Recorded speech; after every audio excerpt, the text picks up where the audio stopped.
All right, folks, coming up on Roland Unfiltered for Tuesday, March 26, 2019. What the hell happened in Chicago? Drama in the courtroom as all charges against Empire actor Jussie Smollett are dropped. Ooh, police superintendent and Chicago Mayor Rahm Emanuel, big man. Wait till we show you what they had to say, and also the explanation from the state's attorney's office as to why they dropped the charges. Trust me, everybody's confused. I don't think anybody's clear about what happened. We'll try to clear up some of this stuff for you. The FBI says it's not a hate crime when a white supremacist allegedly stabs and kills a black ROTC lieutenant for no reason at all, even though they found racial stuff that he posted online. Okay, that's a what the hell. New study shows hate crimes are up in counties where Donald Trump held campaign rallies. Who would have thunk it? The Trump administration is going to court to kill all of the Affordable Care Act. Yeah, all of it. But I thought he said he would not do something like that. The Supreme Court hears arguments today on the North Carolina gerrymandering case. They may make partisan and racial gerrymandering okay for the entire country. That could be dangerous. Senator Kamala Harris has a plan to raise teacher salaries and give even more help to teachers with minority students and to help HBCUs with teacher training. We'll tell you about that. Folks, it is a jam-packed show. It's time to bring the funk. I'm Roland Martin Unfiltered. Let's go. He's got it. Whatever the miss, he's on it. Whatever it is, he's got the scoop, the fact, the find. And when it breaks, he's right on time. And it's rolling. Best believe he's knowing. Putting it down from sports to news to politics. With entertainment just for kicks, he's rolling. It's on go, y'all. It's Roland Martin, rolling with Roland now. He's funk, he's fresh, he's real, the best, you know he's Roland Martin now.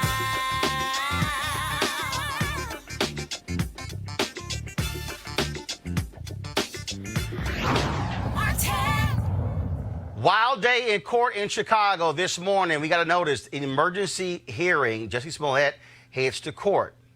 About an hour later, all charges against Smollett dropped by the Cook County State's Attorney's Office. There was a news conference after that took place involving Smollett and his attorney, Patricia Brown Holmes. This is what they had to say. We have nothing to say to the police department except to investigate charges and not try their cases in the press, but to allow matters to be investigated, allow the state to investigate and to bring charges, and not to jump ahead and utilize the press to convict people before they are tried in a court of law. Jussie is, and as if you were in the courtroom, heard the prosecutors say, and we made sure that the prosecution knew. He is someone who has dedicated his life to public service since he was 15 years old. He has taken the city of Chicago as his home. He has volunteered in a variety of ways. He is a good, solid citizen of the city of Chicago. That was the comment made by the prosecutor today. First of all, I want to thank my family, my friends, the incredible people of Chicago and all over the country and the world who have prayed for me, who have supported me, who have shown me so much love. No one will ever know how much that has meant to me, and I will forever be grateful. I want you to know that not for a moment was it in vain. I've been truthful and consistent on every single level since day one. I would not be my mother's son if I was capable of one drop of what I've been accused of. This has been an incredibly difficult time, honestly one of the worst of my entire life. But I am a man of faith, and I'm a man that has knowledge of my history, and I would not bring my family, our lives, or the movement through a fire like this. I just wouldn't. So I want to thank my legal counsel from the bottom of my heart, and I would also like to thank the state of Illinois for attempting to do what's right. Now I'd like nothing more than to just get back to work and move on with my life. But make no mistakes, I will always continue to fight for the justice, equality, and betterment of marginalized people everywhere. So again, thank you for all the support. Thank you for faith, and thank you to God. Bless y'all. Thank you very much. None of that sat well with the superintendent for Chicago Police and Chicago Mayor Rahm Emanuel. They held a news conference after that, angry and upset. Press play. Do I think justice was served? No. Where do I think justice is? I think this city is still owed an apology. And let me digress for a moment. When I came on this job, I've been a cop now for about 31 years. When I came on this job, I came on with my honor, my integrity, and my reputation. If someone accused me of doing anything that would circumvent that, then I would want my day in court, period, to clear my name. I've heard that they wanted their day in court with TV cameras so America could know the truth, but no, they chose to hide behind secrecy and broker a deal to circumvent the judicial system. My job as a police officer is to investigate an incident, gather evidence, gather the facts, and present them to the state's attorney. That's what we did. I stand behind the detective's investigation. And the ethical cost is you have, as a person who was in the House of Representatives when we tried to pass the Shepard legislation that dealt with hate crimes, putting them on the books, that President Obama then signed into law, to then use those very laws and the principles and values behind the Matthew Shepard hate crimes legislation to self-promote your career is a cost that comes to all the individuals, gay men and women who will come forward and one day say they were a victim of a hate crime who now will be doubted. People of faith, Muslim or any other religious faith, who will be a victim of hate crimes. People that of all walks of life and backgrounds, race, ethnicity, sexual orientation. Now this casts a shadow of whether they're telling the truth, and he did this all in the name of self-promotion. All right, forgive me for even listening to Rahm Emanuel. This is the same man who for 13 months kept from the Chicago public the Laquan McDonald tape, the cop who shot and killed Laquan McDonald, who lied about what took place on that night, which we only know because the tape was forced to be released. That cop was convicted of second-degree murder. So really, Rahm Emanuel, when you sit up and talk about this is a whitewash, when you did all you could to keep justice from being held in that case, you might want to just go sit down, wait for the runoff, and then for you to leave office. But that's just another story there. But again, to watch him whining on television was a bit too much. All right. So here's the deal. The Cook County State's Attorney's Office, the prosecutor who was involved in the case, so here's what happened. There was no plea bargain. But what he said was, Joseph Maggott, he said that Smollett agreed to do community service, also to forfeit the $10,000 bond that was paid. Again, here to hopefully make some sense of this, legal analyst Monique Presley. Monique, welcome back to Roland Unfiltered. So the district attorney said, so the DA, Monique, I'm trying to understand here. The DA here said that Smollett wasn't exonerated, but the case here, the files are going to be sealed, and there was no plea bargain. What the hell just happened? He was exonerated. Okay, so but why would the DA who signed off on the deal actually say he wasn't exonerated? That's what people are confused. Yeah, trying to save face. I mean, look, here's how this goes. The same DA's office, the county attorney's office, had the discretion they used today when they initially charged on this case. They had that discretion when they went to a grand jury, and no prosecutor goes to a grand jury because they do not want a grand jury to deliver indictments. There's a saying in the legal community, the grand jury belongs to the prosecutor. You go in there expecting to get what you put the evidence in, and you expect for them to come back with an indictment. So this same office gets the 16-count indictment, and now what we hear today is, oh, No, it doesn't mean he's innocent. No, it doesn't mean that he didn't do anything wrong. But we're going to completely dismiss all charges, and we're going to expunge his record, and we're going to seal the files, all to the tune of Keep Hope Alive, 16 hours at Rainbow Push, and $10,000. Come on, y'all. Everybody knows better.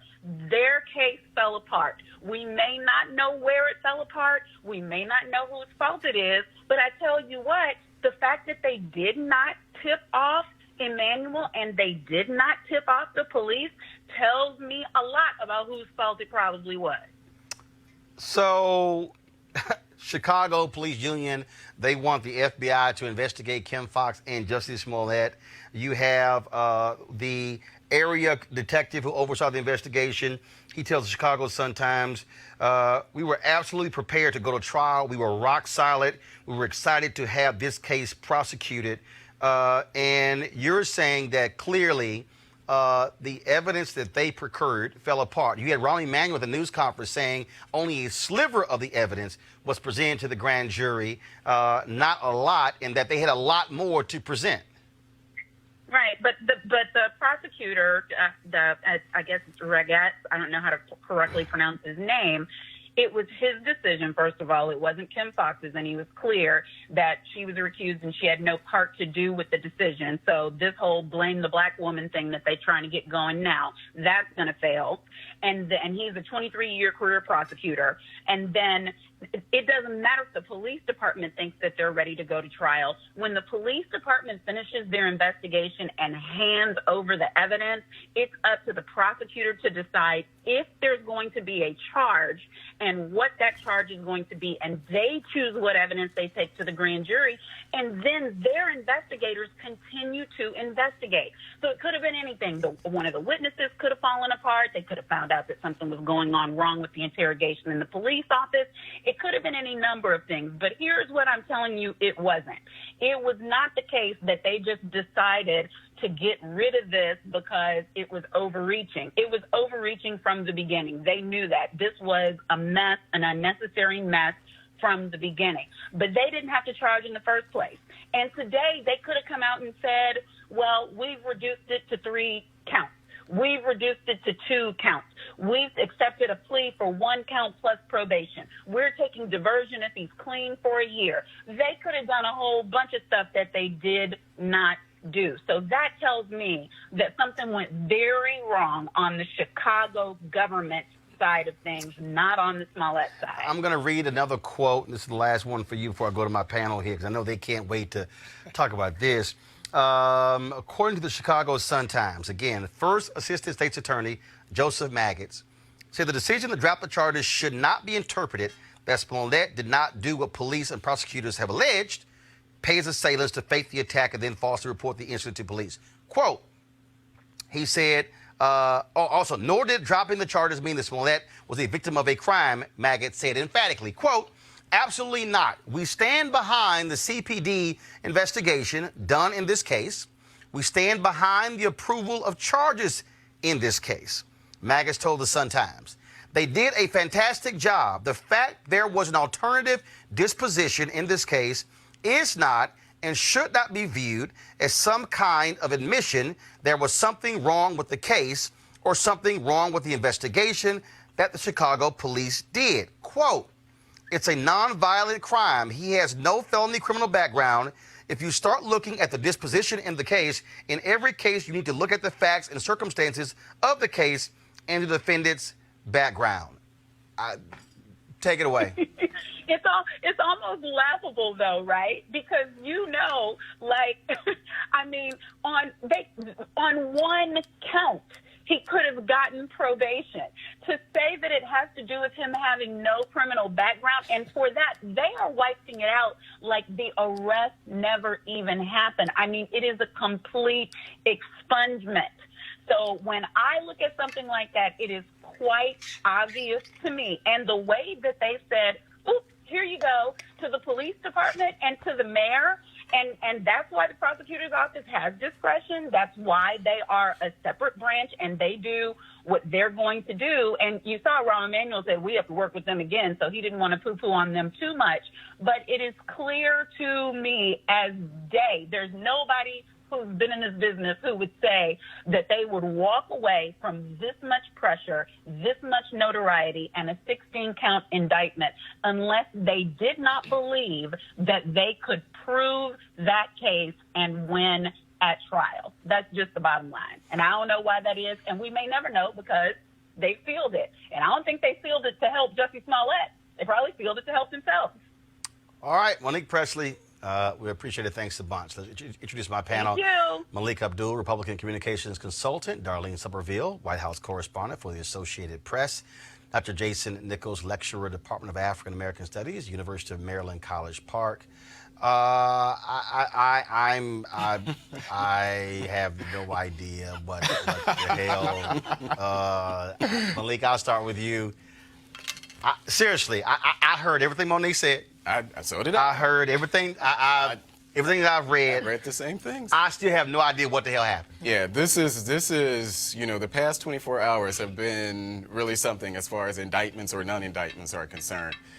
We should start out, by saying, of course, that this is all speculation, because the documents are now, the case will now be sealed, so we'll never know for sure. So a lot of what we're doing is speculating, but it is amazing to hear, well, first of all, just to witness, we hear this, there's an emergency hearing. Yeah, okay, and then Jussie walks out and say, okay, well, I'm innocent. And then to have the mayor and the superintendent of the police department there come out as forceful as they did. Whether we think that the history of the CPD or think that Jussie is innocent or guilty, this has to be unprecedented, what we're seeing. This is not a, who was that, Baltimore, Marilyn Mosby. Yeah, Mosby. This is not one of those type of situations where there was some contention between the city and the state or that type of thing. You can add, maybe they overcharged in it like they did in that Mosby case, in the case that Mosby had. But this is unprecedented. Darlene, this is amazing. Again, as reporters, look, you look at these things, the Sun-Times story, according to defense attorneys, saying they have never in their life heard anything like this. And then for the state's attorney to say that Smollett agreed to community service, but there's no plea bargain. So literally, he doesn't actually have to do it. I'm just sort of sitting here going, I've never heard of a case where the DA says nothing wrong with the investigation, nothing wrong with any of that. We had evidence, but we disposed of it. And normally when you dispose of a case like this here, look, I remember when Michael Irvin pled nolo contendere to drug charges. It wasn't a guilty plea, but in this case, it's gone. No record, expunged, document sealed. I don't know what the hell happened today. It was head-snapping, to say the least. And I still remember back when the prosecutors charged him. Remember, the prosecutor stood there and she read from this read the proffer. laundry list and times, and he did this, and then this happened, and then that happened. It seemed like they were certain they had a slam dunk of a case against Jussie Smollett. And then now to just come out and say, oh, well, we're dropping the charges. It seems there's a little bit more explaining that someone should do just for the public interest. Jason? Yeah, so first of all, I see kind of a weird connection between this and the Mueller report in a weird way. We're not saying he's guilty, but it's kind of this kind of waffling back and forth. But like you, Roland, I was disgusted by what I saw from not only the superintendent. First of all, in Chicago, they solved 5% of their non-fatal shootings in Chicago. And you look at the fact that they solved 17% of their murders. And yet, Rahm Emanuel, and as you alluded to with Laquan McDonald and some other cases, and the fact that they have a history of torture in the Chicago Police Department, but Rahm Emanuel says that this has embarrassed our city. It's not the fact that you can't solve 95% of your your shootings. This is what it's all Jussie Smollett. It's not the fact, that you have all of these issues in the city, the fact that you have kids, schools shutting down, you have kids walking across dangerous gang territory to go to school. They're scared to go to school every day. That it's all Jussie Smollett, that's the problem? I found that to be just unconscionable, disgusting from Rahm Emanuel, but I shouldn't be surprised. Can y'all explain to me why conservatives are so mad? I mean, conservative, Malik, seriously. Y'all losing, your friends, Malik, are losing their damn mind. I mean, I'm trying to figure out how did this, I ain't seen this many white folks mad since OJ. Well, let's not just say white folks. This is what I talk about all the time. No, but conservatives are like up in arms. They're like, oh, this is leftist privilege. Yeah, sure. This is, and some even say black privilege. Obama orchestrated this whole thing. Yeah, with Michelle Obama and the whole thing. This is part of this is more of the tit for tat. I talk about the tit for tat. Well, what's the tit? So if it's the tat, this. If you think about what Jason actually mentioned with the Mueller report, where we are now is where yesterday you had Democrats saying, but he said something. He didn't exactly clear him of the obstruction of justice. Stop. This is the same thing. Come on, Roland. I'm gonna stop you right here. Roland. Robert Mueller was investigating a foreign entity interfering in the presidential election. Right. This is Jussie Smollett going to Subway at 2 o'clock in the morning, said he got Mueller got some 30 people indicted, convicted, folks going to jail. It ain't no comparison between a Mueller investigation of the President of the United States and a dude on Empire. But we're not talking about the investigation itself. We're talking about the response to the investigation. But the response is stupid. Well, I agree. It ain't even a comparison. No, but I think that the response that on yesterday where Democrats were saying, well, there must be something else, and they were decrying Mueller. Actually, they were even criticizing the Department of Justice in the summer report. I think this is just another example of that. I don't do the fake outrage. Now, I think that this is a problem. I still question where are the white racist, homophobic, MAGA-loving Trump supporters. I still question where they are, but I think that whatever the feelings that conservatives have, the feelings that conservatives have about this are the same feelings that Democrats have about other Darlene, issues. I don't really see how it makes no sense to me, but literally conservatives are like going crazy on social media saying, I'm telling you, I ain't seen white folks this mad since OJ. Like, how this black man got off? It's the black ones, too. It ain't just the white conservatives. No, it's the black ones, too. Darlene, your thoughts? Well, like I said before, everyone thought when the Chicago police came out and seemed to have this slam dunk case against Jussie, they figured, okay, he's going to jail. And now to see them just drop the charges, basically with no explanation. I mean, you're up in arms, right? No, I'm laughing. I'm just trying to figure out literally what the hell happened. Because I can't actually put two and two together, because if on one hand you tell me we had no issues with the investigation, and it was solid. Then why drop the charges? Why the disposition? And if you want to make the argument that this was a non-violent crime, it makes no sense expending judicial resources. Okay, but there was no plea bargain. Right. So it's sort of like then it's like, well, we're not exonerating him. You are. I mean, just common sense. If you expunge the record, if you seal it, and there's no other than keep your $10,000, that's it. That means there's more to the story. Yes. That's what it is. So I'm just trying to, again, though, I'm just sort of laughing at this whole deal, trying to figure out how 2 and 2 equals 9. Right, that's what it is. Because that's pretty much what this. This must be new math. This is new law, but it's old Chicago. It's Chicago. But for Jussie, hey, he get to go back to the set. I'm good. I don't face any illegal action. And again, so for all y'all white folks out there still mad, Jussie free, OJ free. y'all got Trump. All right, so there you go. We equal. All right, y'all.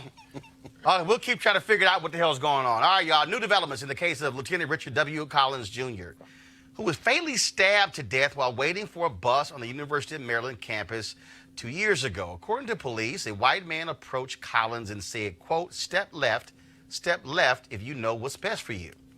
When he didn't move, Sean Urbanski stabbed him to death. Turns out Urbanski was involved with a racist Facebook group. Urbanski was charged with first-degree murder, and the FBI was asked to investigate the killing as a hate crime. The FBI has reportedly found no basis for a federal hate crime prosecution. Joining us now is Dr. Rashawn Ray from the University of Maryland, a board member there, and the Second Lieutenant Richard Collins, board member of the Second Lieutenant Richard W. Collins III Foundation. This sort of goes back to what Eric Holder said when he's Attorney General, that the bar is so high to reach federal civil rights violations, or in the case of hate crime. What more do you need than a white supremacist who targets a black man, a veteran, kills him, guy belonged to a racist hate group? What more do they need? I mean, I'm unsure what else is needed in this particular case, but what it speaks to is broader trends, as you lay out, as Eric Holder has done, as it relates to broader trends about who's killed in America and who's valued. So when we think about executions in the United States, what we actually see is that 76% of individuals who are executed allegedly murdered a white person. What's interesting is that only 50% of the murder victims are white. So we have a huge disparity there. The other part of this relates to black victims. Only about 20 times in the United States has a black victim had a white murderer, and then that white murderer actually been given the death penalty. When it comes to hate crimes, I think part of what happens in the United States is, as you mentioned, the bar is so high. And part of the reason why the bar is so high is because racism is a pillar that holds up the United States. And as that particular pillar, things that oftentimes should be deemed as racist or racism is actually deemed as normative behavior. So when we see in the example of Sean Urbanski, and I mean, Lieutenant Richard Collins, I mean, God rest his soul, he was getting ready to graduate from Bowie State University.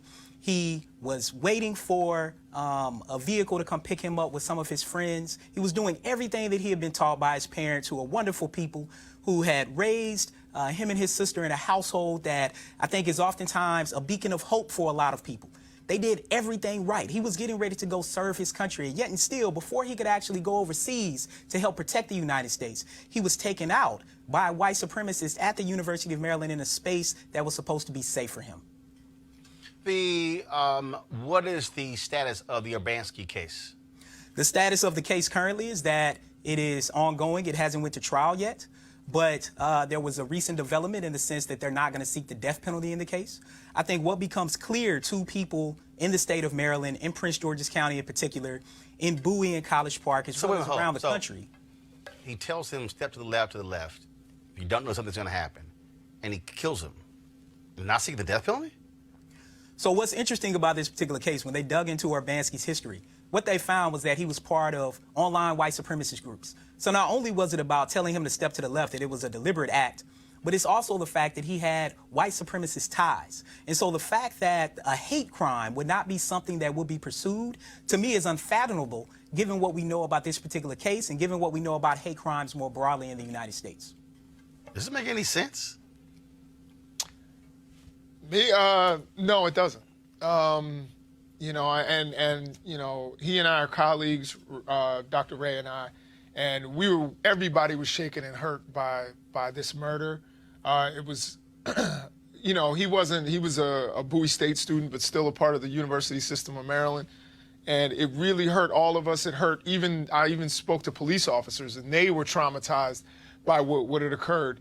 This whole case, the fact that they are not seeking the death penalty, I have my own feelings about the death penalty, but what I will say is the fact that they're not viewing this as a hate crime when the police have recommended that it be viewed as a hate crime, it's really disappointing about our system. But again, these are the way things seem to happen in our society and in our system, and how we value, even like as Rashawn said, the people who do things every way right.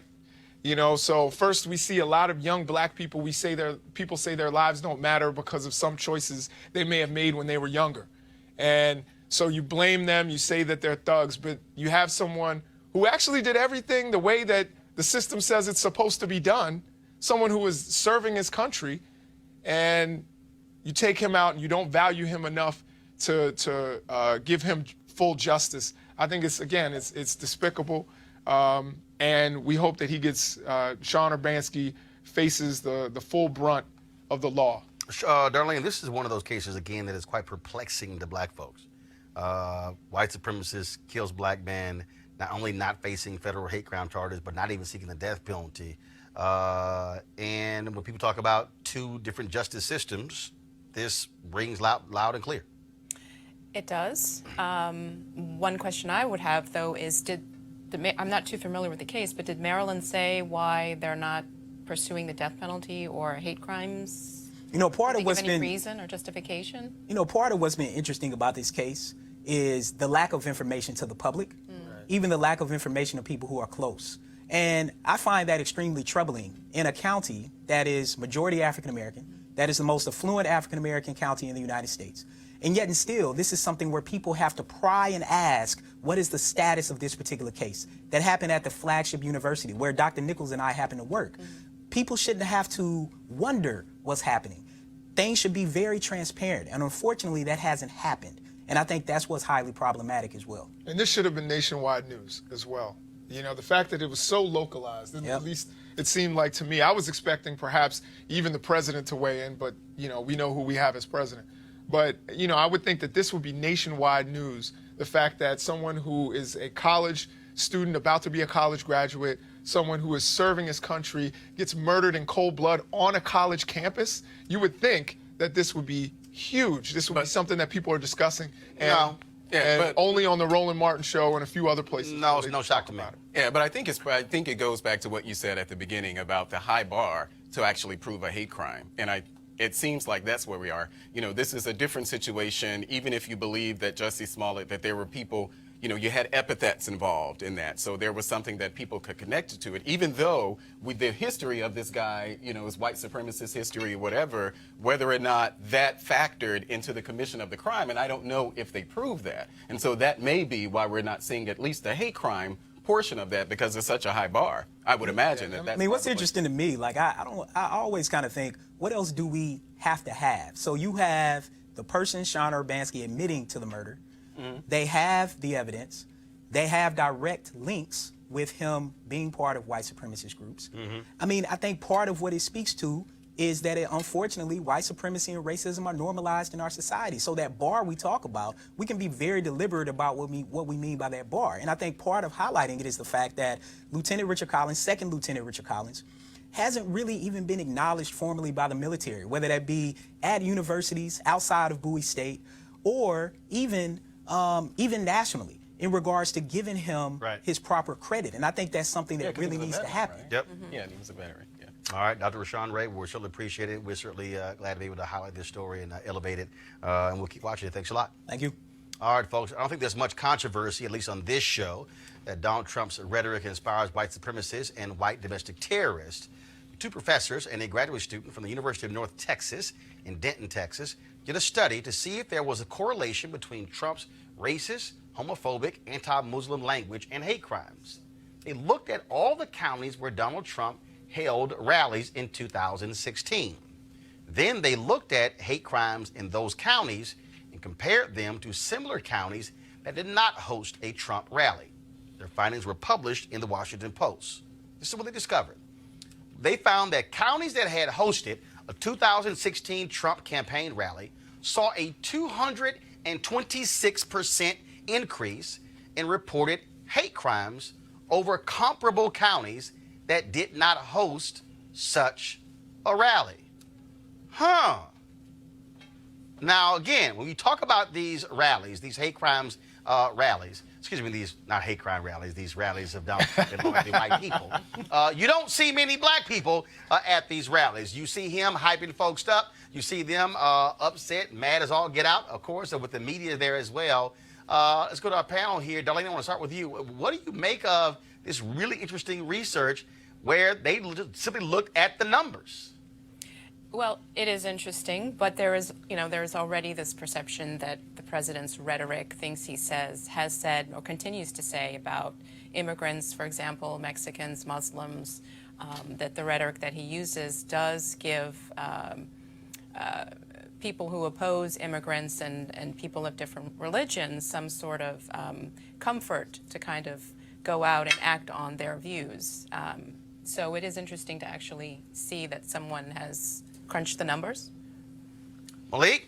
Yeah, I don't think anything about this particular study. Well, I'm sorry. Did you miss what I read? Yeah, I mean, they literally looked at the places where Donald Trump held rallies. Sure. And then said, okay, let's talk about a hate crime, a 226% increase. Sure.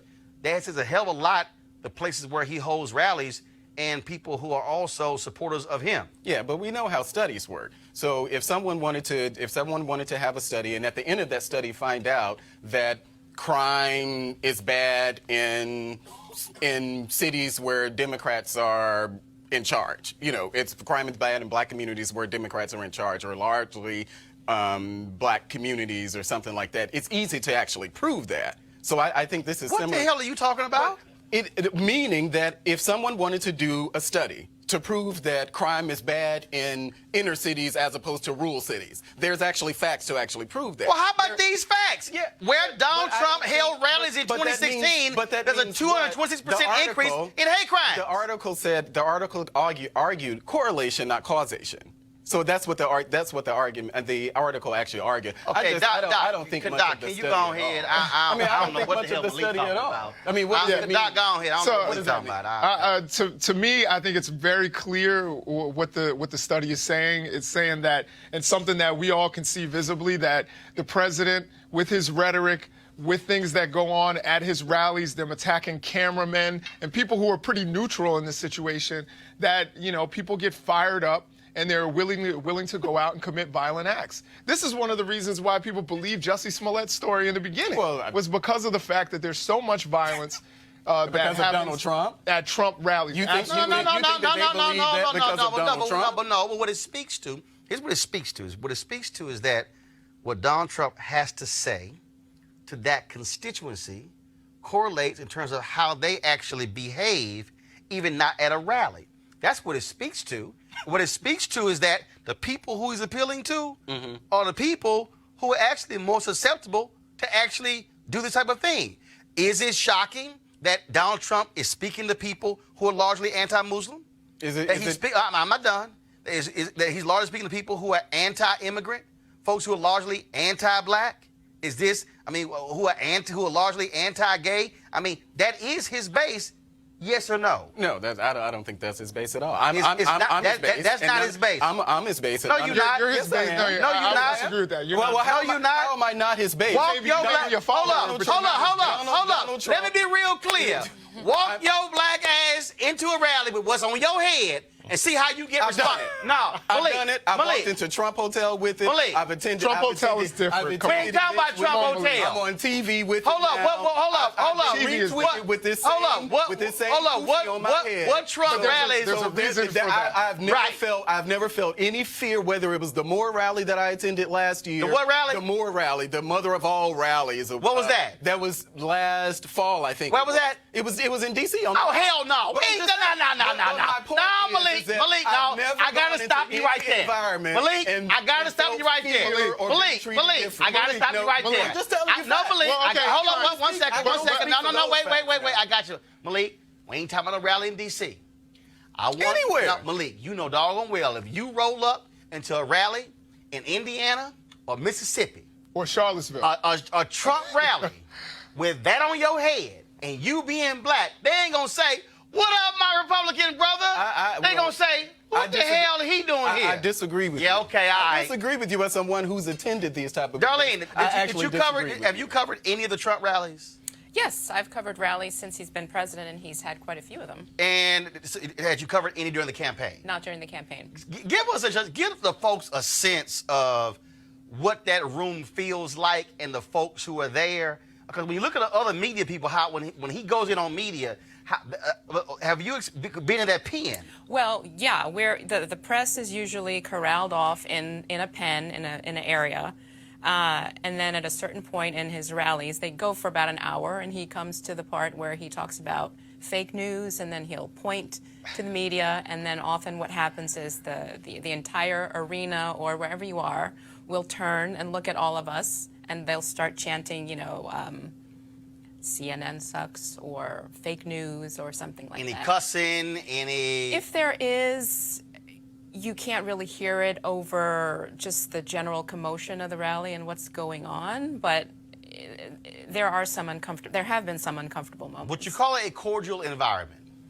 Certainly not toward the press, but for a few minutes, not for the entire hour that he's up there doing his thing, because he moves through so many different topics in that 1 hour. Right, you can't have no attention span.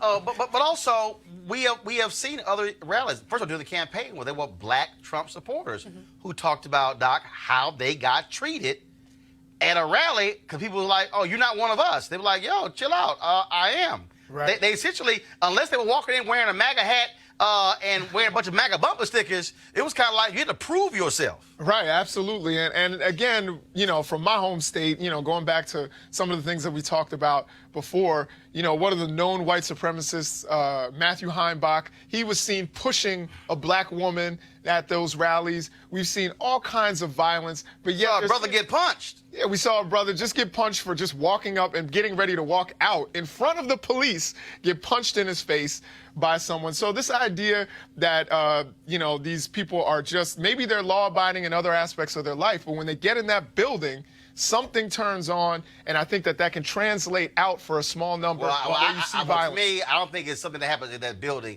I think there's an evil spirit already existing in that place, and he just in those people, and he just in that place, in those people, and he chooses to simply go there, and it's a reflection of those people and that place. Got to go to a break. We come back. We're going to talk about racial gerrymandering. Supreme Court is hearing a critically important case.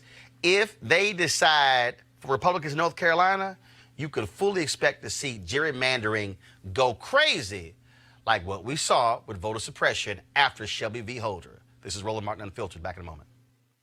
Hey, fam, want to check out Roland Martin Unfiltered, the blackest show on all of digital, cable, and broadcast. Check out our audio podcast.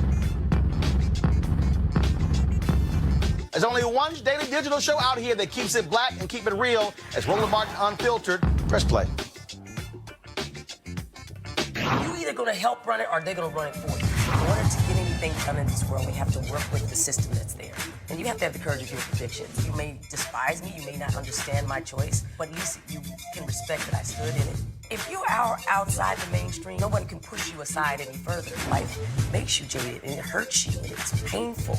And we've had a lot of pain in this country. Trump can show up and say anything, and they can just go, oh, yeah. And the African-American community was great to us. They didn't vote. He just called you stupid. Did you hear that?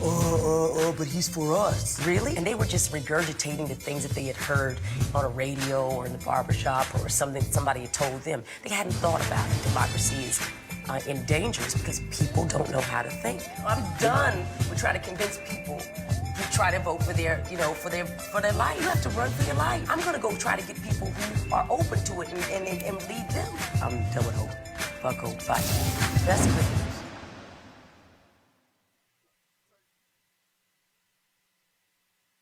All right, folks, there's such a thing as too much police. Well, the residents of East Baltimore who oppose the conversion of Johns Hopkins University's private security force into a full-fledged police department say yes. Joining us right now, one of the folks opposed to that is Davon Love, Director of Public Policy for Leaders of a Beautiful Struggle in Baltimore. Davon, glad to have you here on the show. So they want to convert the private security force into a police department? I mean, what's insane about it is Johns Hopkins University is a private university. And so they already do have armed security guards. And so one of the things that the community has remarked about is the kind of tension that exists between those armed security, particularly the black students. Like, black students have been profiled and have had issues.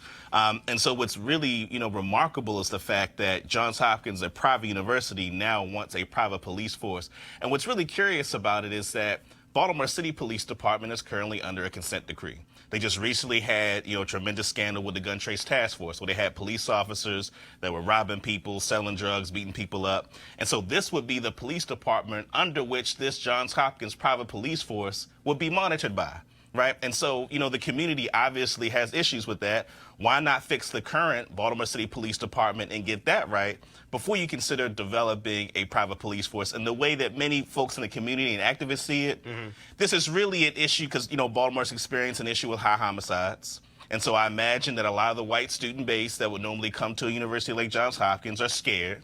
And so a private police force will provide the kind of selling point to that base that would attract those kinds of students at the expense of the people that live in the community that would genuinely feel scared to have Johns Hopkins have its own police force. Before my panelists ask you some questions, I'm going to ask you one more question. That is, so what's the difference between a private security force and a private police department?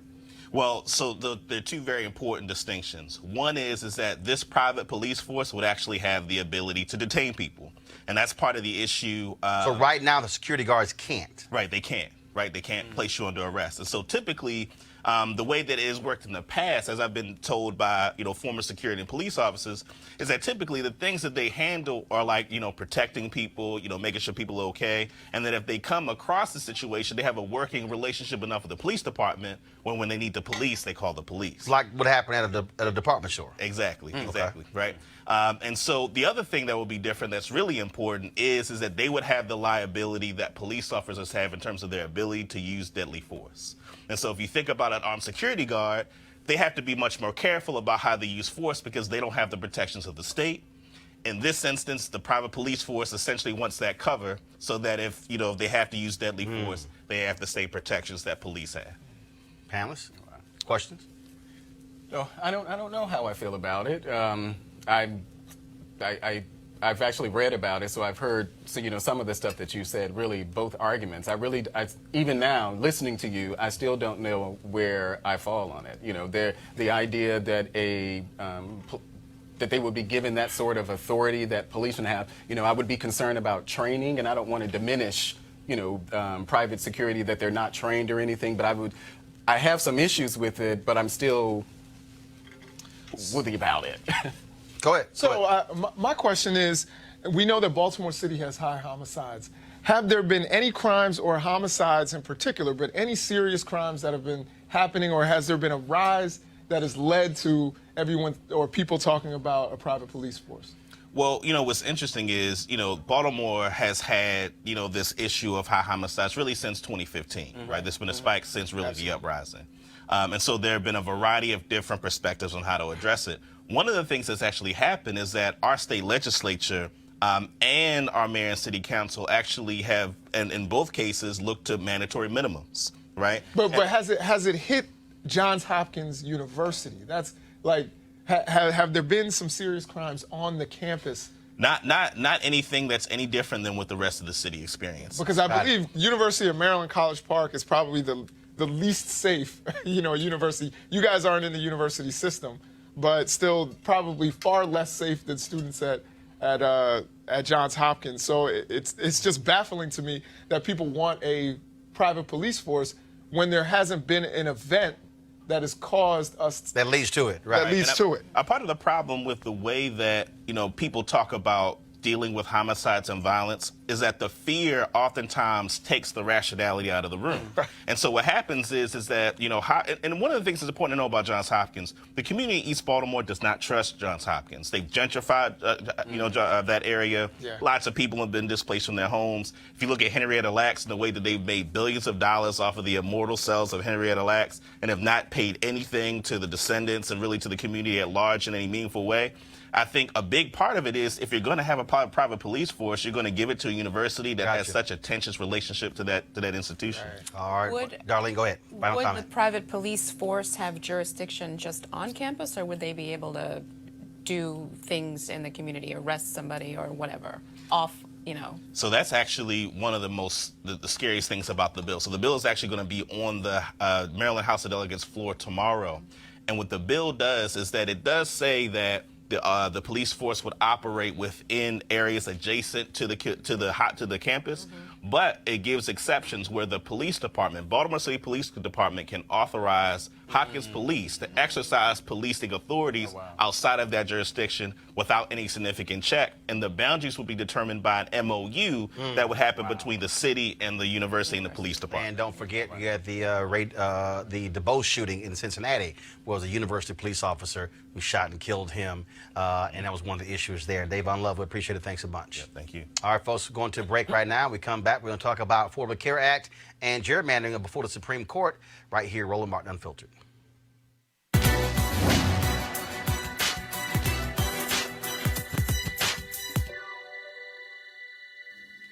I want to see how life can triumph. Artist Romare Bearden.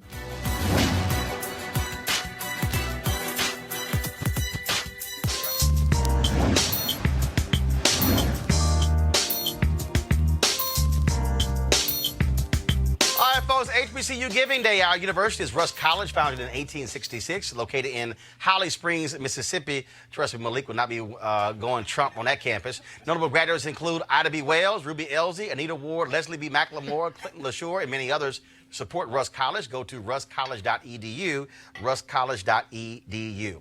Calling all HBCU alumni, students, and leaders, enter the Ford Motor Company HBCU Mobility Challenge and win $25,000 for your school.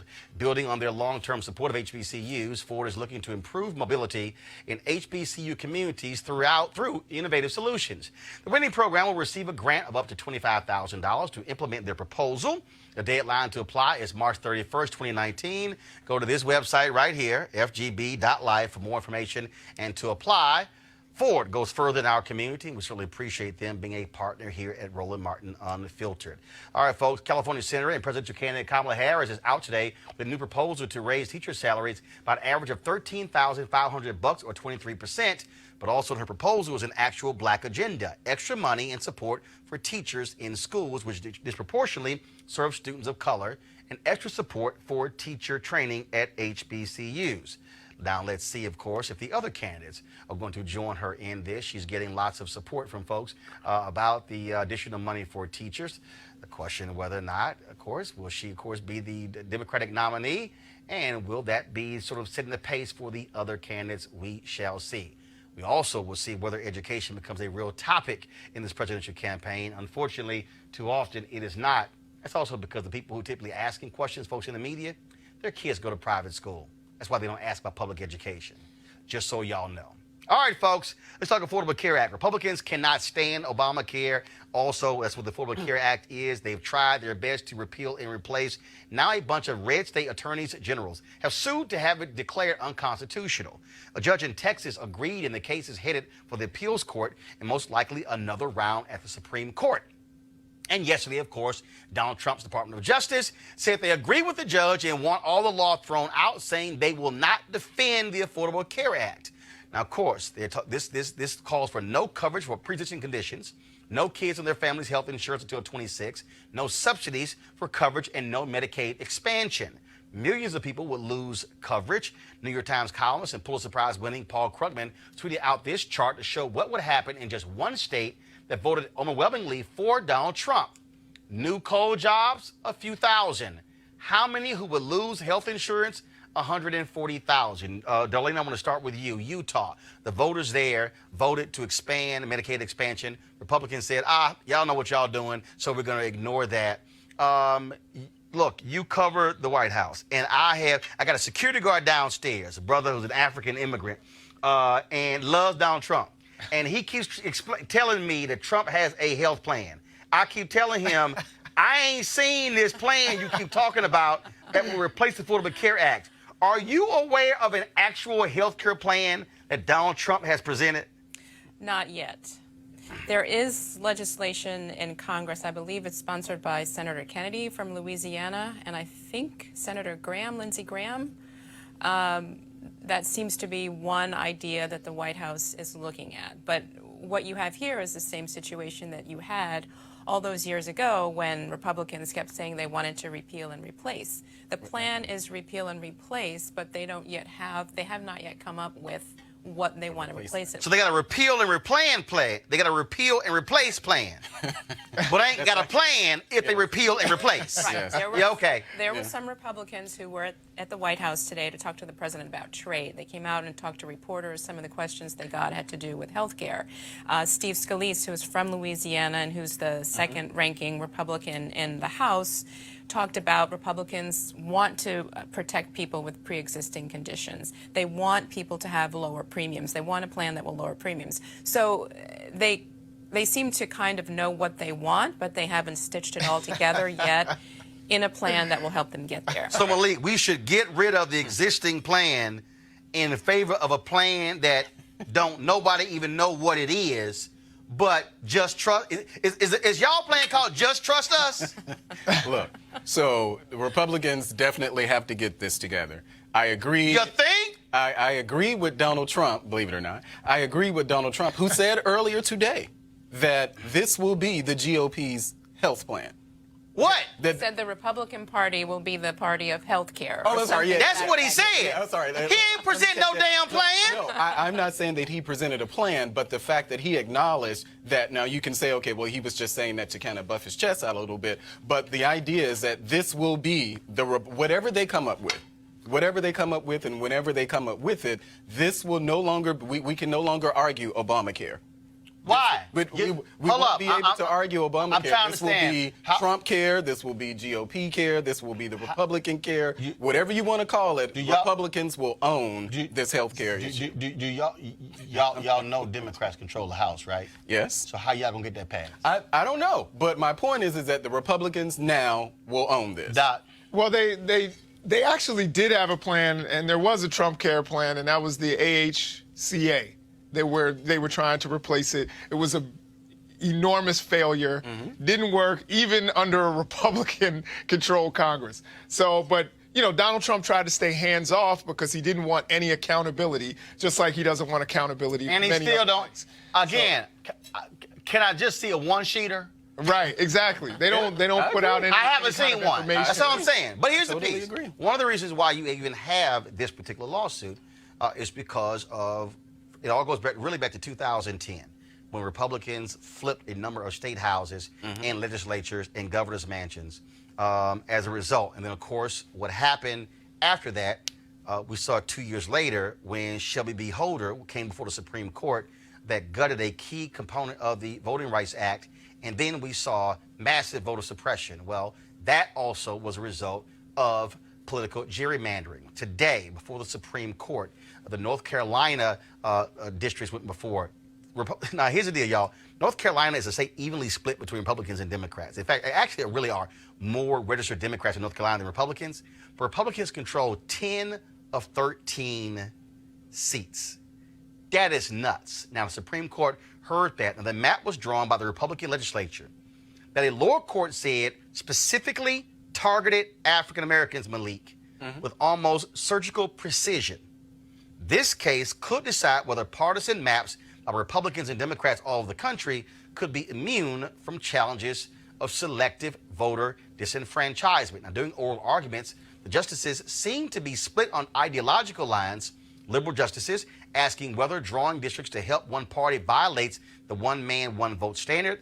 Conservative justices seem to incline to keep the court out of the fight altogether. Of course, there are 5 conservative justices.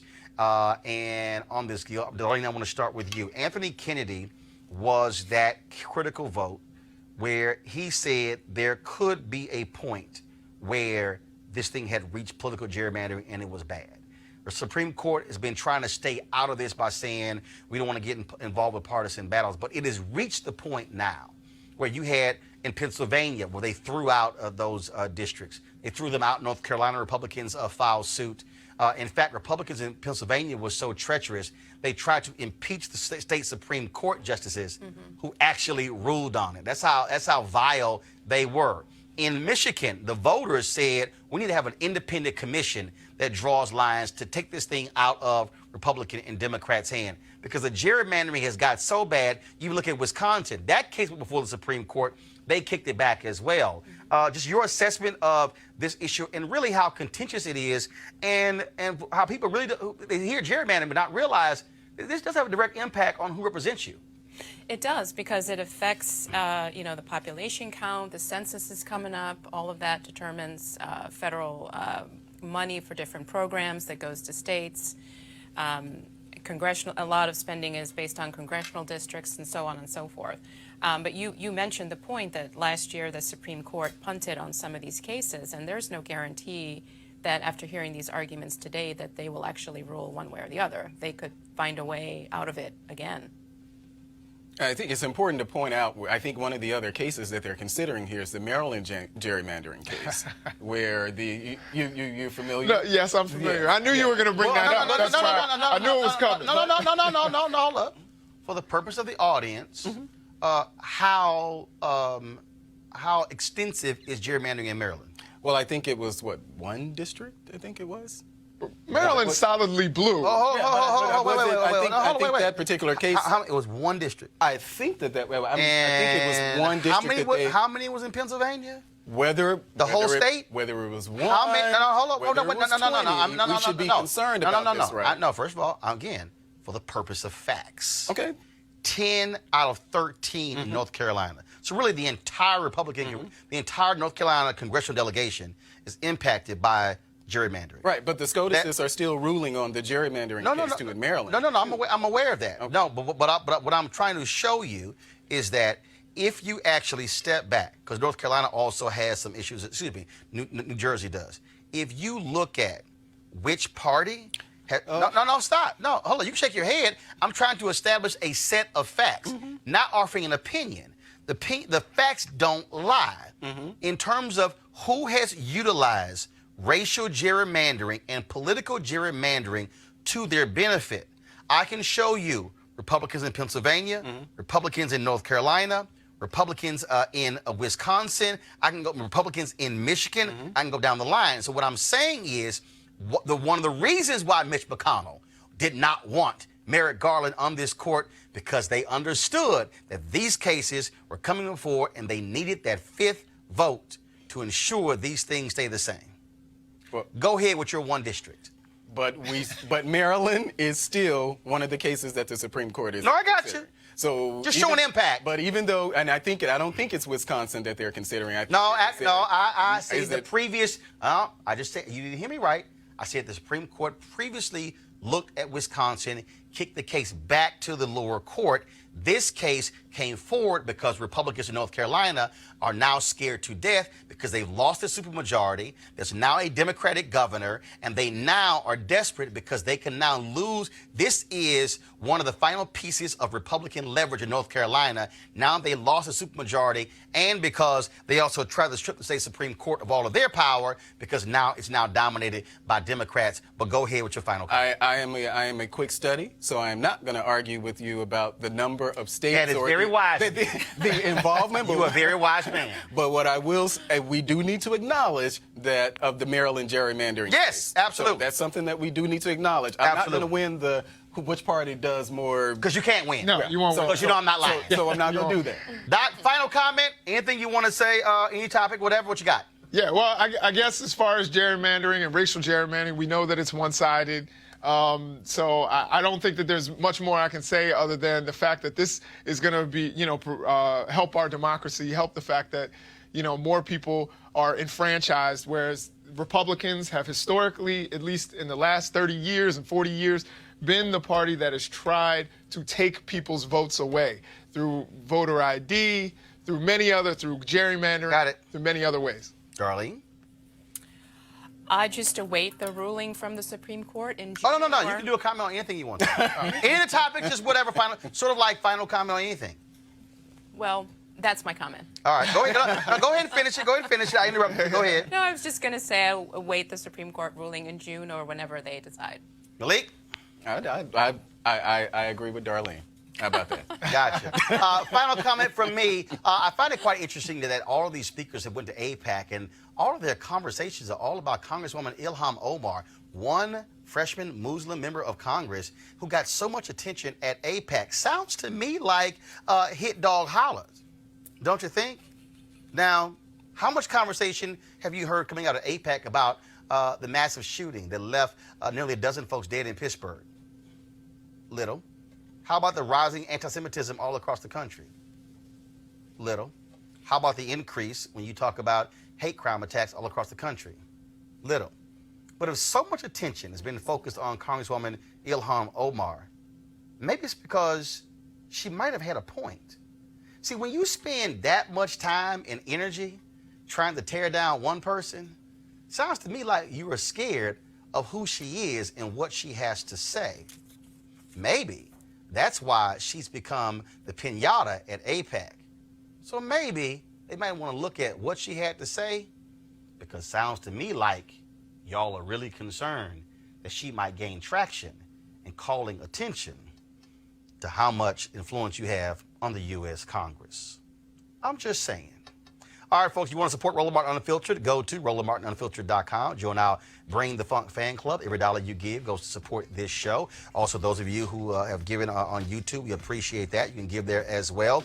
Tavia Cleveland, thanks a bunch. And I got to give a shout out to Mr. Murray. I saw your post as well. Thank you so very much.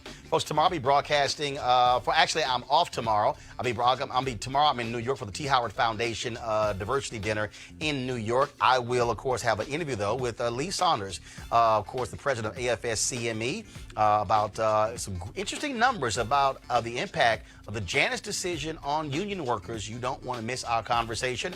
Thursday, I'll be broadcasting live from LA as part of our coverage for the NAACP Image Awards. All right, folks, y'all have an absolutely great night. Be sure to share, retweet, join our, join us on YouTube, Facebook, or Periscope. Turn on your live notifications so every time we go live, you get to see us as well. All right, I gotta go. Holla!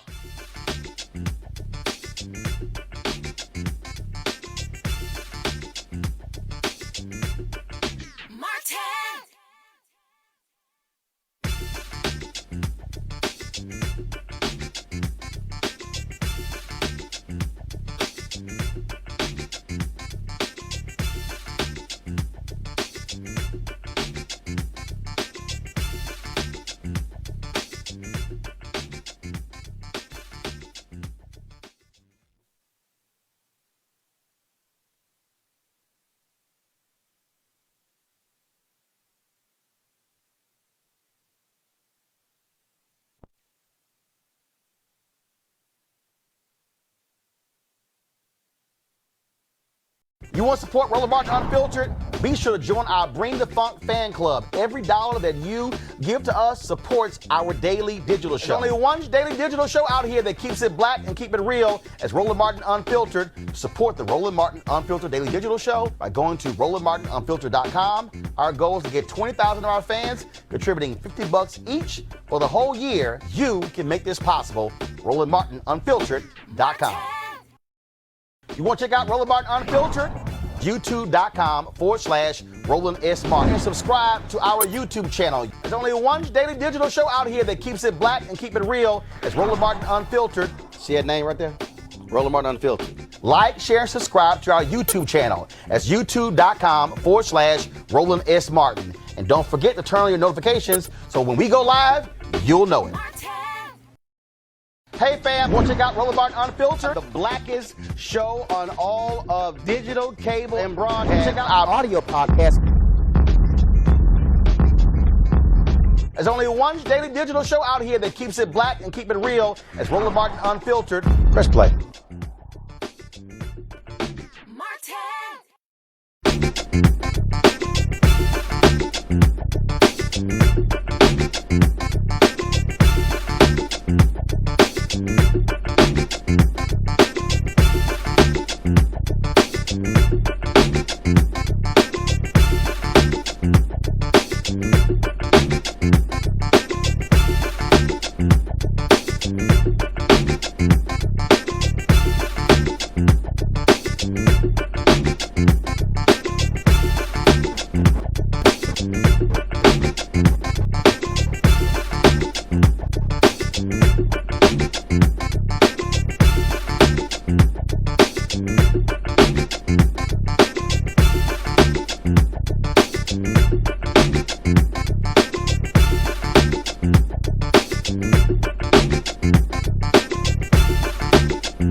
Thank you.